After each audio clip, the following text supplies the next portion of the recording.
उसके अलावा आप देख रहे हैं कि चिराग पासवान को लेकर रस्साकसी चल रही है। खबर तो यह है कि चिराग पासवान को मंत्रालय मिल जाएगा। अब भाजपा अपना शायद धर्म ठीक से निभा नहीं रही है। हालांकि भाजपा भी ये बात कह सकती है कि नीतीश कुमार को कम सीटें आने के बावजूद, अच्छा नुकसान होने के बावजूद सीएम बनाया ना, मंत्रालय भी दिया, सारी चीज़ें दी और गृह विभाग अपने हिसाब से उन्होंने रख भी लिया। लेकिन मतलब ये कि जब बंगाल में चुनाव लड़ने जाएंगे तो एक रिस्पेक्टफुल तरीके से लड़ेंगे ताकि भाजपा को बहुत डैमेज ना करें, क्योंकि अगर भाजपा को डैमेज करेंगे तो नरेंद्र मोदी और अमित शाह का एक बड़ा प्लान, जो अश्वमेध का प्लान था पूरे भारत पर विजय करने का, वो फंस सकता है।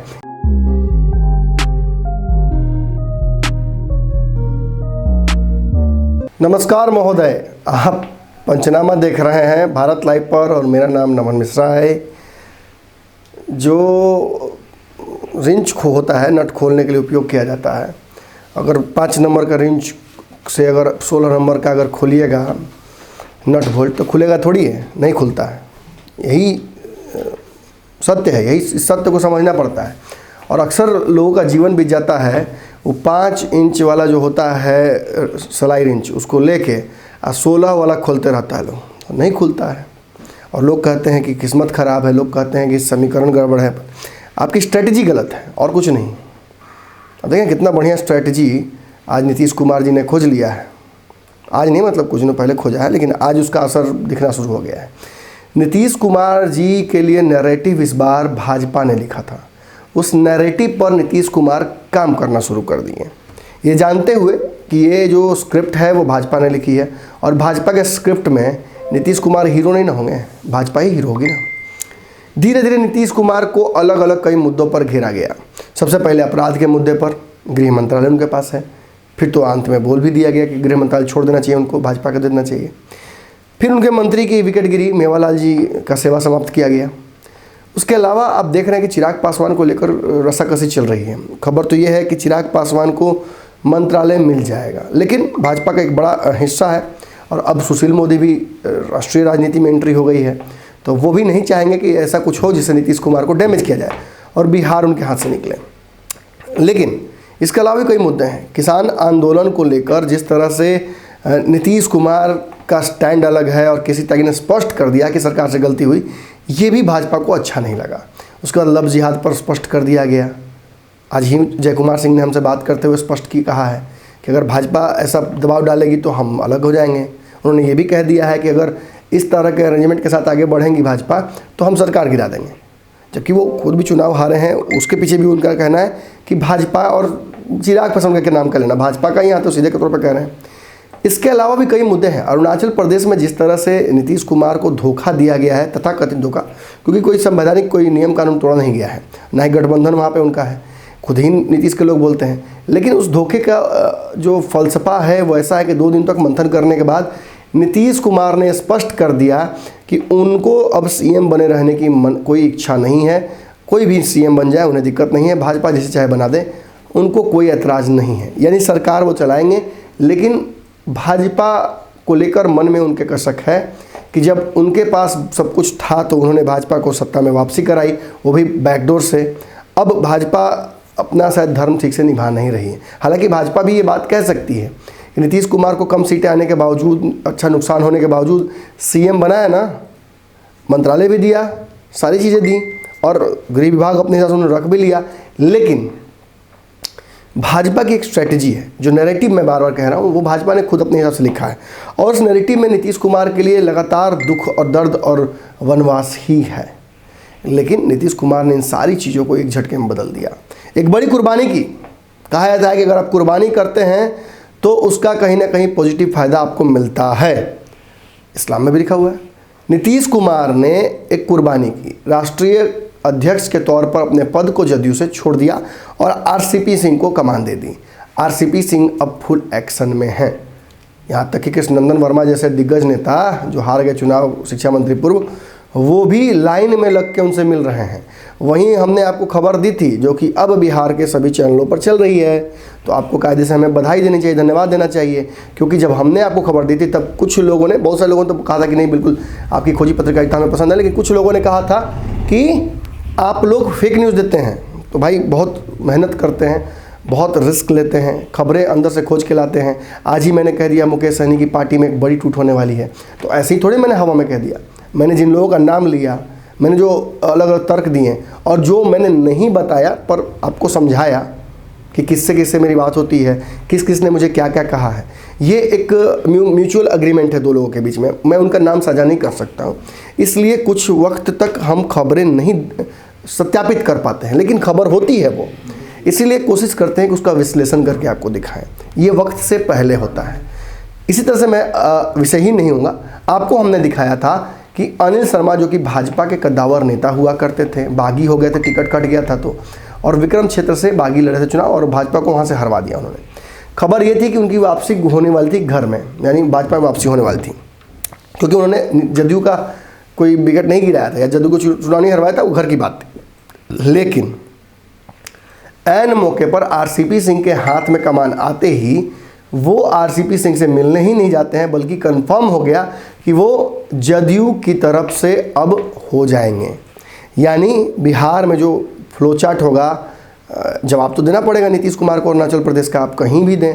अब बिहार के बाहर बहुत ज़्यादा कार्यक्षेत्र नहीं है जदयू का। अरुणाचल में बबूल के नीचे आम मिल गया, मैं बोलकर बहुत लोगों को दुखी कर दूंगा, लेकिन सच्चाई यही है कि अगर बिहार के बाहर जदयू की हम अगर हैसियत देखेंगे तो वो भाजपा के हिसाब से 1% भी नहीं है। तो एक बात आप समझ लीजिए, अगर नीतीश कुमार बिहार के बाहर भाजपा को जवाब नहीं दे पाएंगे तो बिहार में ही देंगे ना, और अरुणाचल प्रदेश का भी बदला देना है, और बिहार में जो बुलडोजिंग किया जा रहा है भाजपा के द्वारा नीतीश कुमार को, जदयू को, इसका भी जवाब देना है। तो इन सारी परिस्थितियों को आखिर नीतीश कुमार कैसे हैंडल करेंगे? खबर यह है कि आरसीपी सिंह को कमान देकर, क्योंकि आरसीपी सिंह पर भाजपा को ज़्यादा भरोसा है, क्योंकि आरसीपी सिंह के बारे में कहा जाता है कि वो नीतीश कुमार के सबसे करीबी तो हैं, लेकिन वो भाजपा माइंडेड है, यानी भाजपा आरएसएस की विचारधारा से उनको परहेज नहीं है, जैसा कि कैसी त्यागी को है, जैसा कि पवन वर्मा को है, जैसा कि प्रशांत किशोर को था, जैसा कि कुछ और इनके विधायकों को है, जैसा कि कुछ प्रवक्ताओं को है, जैसा कि कुछ इनके पार्टी के साइड लाइन कर दिए गए लोगों को है। मतलब ये कि जब बंगाल में चुनाव लड़ने जाएंगे तो एक रिस्पेक्टफुल तरीके से लड़ेंगे, ताकि भाजपा को बहुत डैमेज ना करें, क्योंकि अगर भाजपा को डैमेज करेंगे तो नरेंद्र मोदी और अमित शाह का एक बड़ा प्लान, जो अश्वमेध का प्लान था पूरे भारत पर विजय करने का, वो फंस सकता है। इसके अलावा भी कई बातें हैं, बिहार में भी स्वावलंबी होना चाहती है भाजपा, उसको भी कोई बहुत खतरा नहीं होगा। और एक और बात है, नीतीश कुमार के रहते भी अगर भाजपा डिसीजन लेते रहती है 5 साल, तो भाजपा को इस सेटअप से भी कोई ऐतराज़ नहीं है, लेकिन उन्हें पता है कि नीतीश कुमार बीच बीच में आकर अड़ंगा डालेंगे। बिहार में कई सेंट्रल कैडर के लोगों को ब्यूरोक्रेट्स बनाकर भेजने की तैयारी भी चल रही है। आनंद किशोर को शायद इसीलिए नीतीश कुमार ने सेफ खेल दिया और उनको आजीवन के लिए साथ रख लिया है। खबर आपने देखी होगी।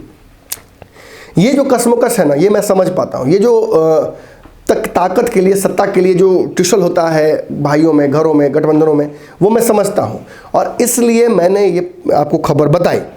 अब बात यहाँ ये है कि जब से आरसीपी सिंह ने कमान संभाला है, तब से भाजपा वाकई सॉफ्ट हो गई है। बिहार में आए दिन हम सुन रहे हैं गठबंधन टूट जाएगा, टूट जाएगा, टूट जाएगा।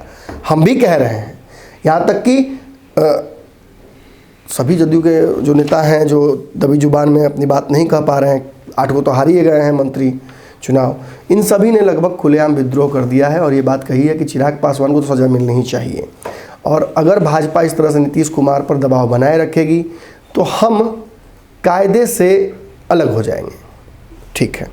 लेकिन मैं आपको बता दूं कि आरसीपी सिंह के कमान संभालने के बाद जो संगठन का ढांचा वो अपने हिसाब से चलाना चाहते हैं, ताकत भी अपनी बढ़ाना चाहते हैं। भाजपा काफ़ी ऑफेंसिव की वजह डिफेंसिव हो गई है, यानी भाजपा अब बहुत ज़्यादा एग्रेसिव नहीं है। प्रमोद कुमार के इस बयान को सुनिए। देखिए, गठबंधन के लिए मंगलमय है और सदा रहेगा। कोई गठबंधन में इफ बट नहीं है। वह सोचे जो महागठबंधन की बात करते हैं, उनके दल में अब इतना उतार चढ़ाव है जिसे आप लोग स्वयं समझ रहे हैं।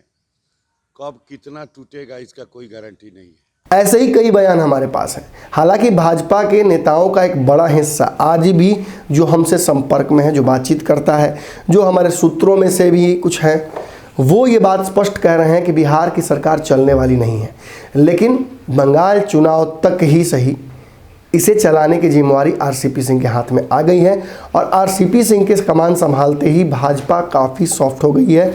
ये बातें हम यूं ही नहीं कह रहे हैं, ये भाजपा के नेताओं का आने वाले समय में बयान भी सुनिएगा। यहाँ तक कि जो ऑफर लगातार, अब तो राजद के लोगों ने खुलेआम ऑफर दे दिया है कि पीएम बनिए या सीएम बनिए, जो भी बनना है, महागठबंधन में आइए, आपकी वापसी का इंतज़ार रहेगा।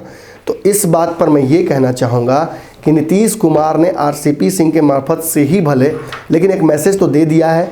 और आज खबर ये आई है कि नीतीश कुमार ने ऑफ़र रिजेक्ट कर दिया है, यानी बहुत प्यार से, बहुत सम्मान से, बहुत पोलाइटली ही सही, लेकिन उन्होंने राजद के इस ऑफ़र को पीएम बनने वाले रिजेक्ट कर दिया। लेकिन कहानी इतनी ही नहीं है, बंगाल चुनाव तक इन सारे समीकरणों को अभी मैं जैसा समझा रहा हूँ वैसा ही समझिए, उसके बाद समीकरण बदलेंगे, तब हमारी नज़र उस पर भी होगी।